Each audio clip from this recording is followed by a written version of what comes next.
प्यारे बच्चों, आज के हम लोग इस वीडियो में बिहार बोर्ड कक्षा 9 हिंदी पाठ है ग्राम गीत का मर्म जिसका लेखक है लक्ष्मी नारायण सुधांशु जी हैं। सभी प्रश्न उत्तर यहाँ बिल्कुल सरल सटीक और अपनी बोलचाल के भाषा में दिया जा रहा है जो आप लोग को तुरंत याद हो जाएगा। तो इसको नोटबुक में आप लोग जरूर नोट कर लीजिएगा। तो चलिए शुरू है आज का पहला क्वेश्चन। ग्राम गीत का मर्म निबंध में व्यक्त सुधांशु जी के विचारों का सार के रूप में प्रस्तुत करें। उत्तर, लेखक सुधांशु जी का मानना है कि ग्राम गीत हमारे जीवन और संस्कृति की असली जड़ है। यह दिल से निकलने वाली सीधी साधी आवाज है जिसमें कोई दिखावा नहीं होता है। गांव के लोग अपने सुख दुख, काम की थकावट और त्योहारों की खुशी जो जिन गीतों के जरिए गाते हैं वही आगे चलकर पढ़े लिखे समाज को कला गीत बनते हैं। सरल शब्दों में कहें तो ग्राम गीत इंसानी भावनाओं को सबसे शुद्ध रूप होता है। दूसरा प्रश्न है, जीवन का आरंभ जैसे शैशव बचपन है वैसे ही कला गीत और ग्राम गीत है। लेखक के इस कथन का क्या आशय है? उत्तर, इसका मतलब है कि जैसे हर इंसान के जीवन बचपन से शुरू होता है वैसे ही कविता या गीतों की शुरुआत ग्राम गीतों से हुई है। ग्राम गीत शुरुआती या बचपन का रूप है जो आगे चलकर बड़ा और समझदार होकर कला गीत बन गया है। गृहस्थ क्रम विधान में स्त्रियां किस तरह के गीत गाती हैं? उत्तर, घर के काम काज करते समय औरतें अपने शारीरिक थकावट को भूलने और मन बहलाने के लिए गीत गाती हैं। जैसे चक्की पीसते समय, धान कूटते समय और चरखा काटते समय गीत गाती हैं। मानव जीवन में ग्राम गीतों का क्या महत्व है? उत्तर, ग्राम गीतों में हमारे जीवन में बहुत बड़ा महत्व है क्योंकि ये सीधे हमारे परिवार और समाज से जुड़े हुए हैं और ये इंसान की दो सबसे पुरानी आदतों प्रेम और युद्ध को दर्शाते हैं। स्त्रियां जहां इनमें कोमल और प्यार भरे भाव गाती है वही पुरुष इसमें अपनी वीरता और संघर्ष के बारे में बताते हैं।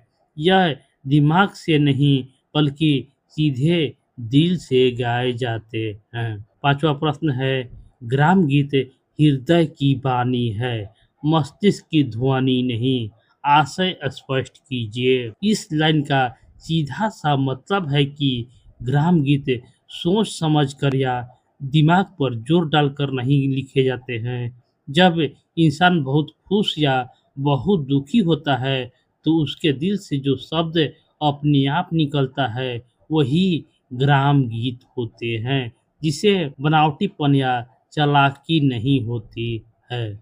ग्राम गीत की प्रकृति क्या है? उत्तर, ग्राम गीत की मुख्य प्रकृति क्षेत्रीय यानी महिलाओं के स्वभाव जैसे कोमल और घरेलू होती है। भले ही पुरुषों ने भी इसमें भाग लिया लेकिन इसकी आत्मा हमेशा औरतों की कोमलता और उनके भावों से ही जुड़ी रही है।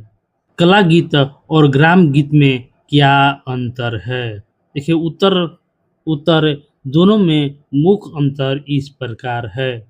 ग्राम गीत यह बिल्कुल सीधा साधा दिल से निकला हुआ और मुख्य रूप से महिलाओं की कोमलता भावनाओं पर आधारित होता है। इसमें स्त्री की तरफ से पुरुष के लिए प्रेम झलकता है। कला गीत यह बहुत सोच समझ कर नियमों में बांधकर और सजा संवार कर लिखा जाता है।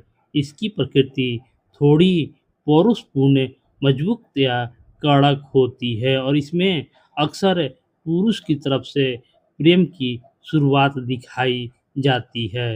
ग्राम गीत का ग्राम गीत का ही विकास कला गीत में हुआ है। पठित निबंध के ध्यान में रखते हुए उसकी विकास प्रक्रिया पर प्रकाश डालें। उत्तर: शुरुआत में किसी एक व्यक्ति ने अपने सुख या दुख में कोई गीत गुनगुनाया होगा। धीरे-धीरे वह गीत पूरे गांव का हो गया और लोकगीत बन गया। फिर जैसे-जैसे समाज थोड़ा सभ्य और पढ़ा-लिखा होता गया, उसी लोकगीत के नियमों, व्याकरण और काल्पनिकता से सजाकर कला गीत या कविता का रूप दे दिया गया। तो बच्चों, इस वीडियो को आप लोग को शेयर करते रहना है और चैनल को सब्सक्राइब कर लेना है। देखिए, नेक्स्ट क्वेश्चन है, ग्राम गीतों में प्रेम दशा की क्या स्थिति है? पठित निबंध के आधार पर उदाहरण देते हुए समझाइए। प्रेम और विरह इंसान की एक ऐसी भावनाएं हैं जो उसे पूरी प्रकृति से जोड़ देती है। जब कोई प्यार या जुदाई में होता है तो वह पेड़ पौधे और पशु पक्षियों में भी अपना साथी ढूंढता है। ग्राम गीतों में प्रेम की इस दशा को बहुत गहराई से दिखाया गया है। प्रेम या विरह में समस्त प्रकृति के साथ जीवन की जो समरूपता देखी जाती है, वह क्रोध, शोक, विस्मय, उत्साह, जुगुप्सा आदि में नहीं। आशय स्पष्ट कीजिए। इसका अर्थ है कि जब इंसान किसी भी वियोग में तड़पता है, तो वह पेड़ पौधे, नदी और चिड़ियों से अपने में खोए हुए प्यार को पता पूछने लगता है।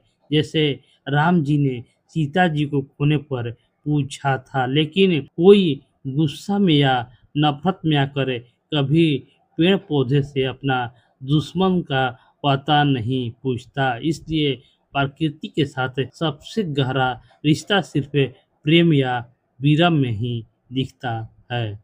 ग्राम गीतों में मानव जीवन के किन प्राथमिक चित्रों को दर्शन होते हैं? उत्तर: ग्राम गीतों में इंसान के शुरुआती और सच्चे रूप का दर्शन होते हैं, जिनमें इंसान का असली प्यार, नफरत, गुस्सा, खुशी और गम बिना किसी दिखावे या शहरी तमीज, कृत्रिम शिष्टाचार के जैसे का तैसा खुलकर सामने आता है।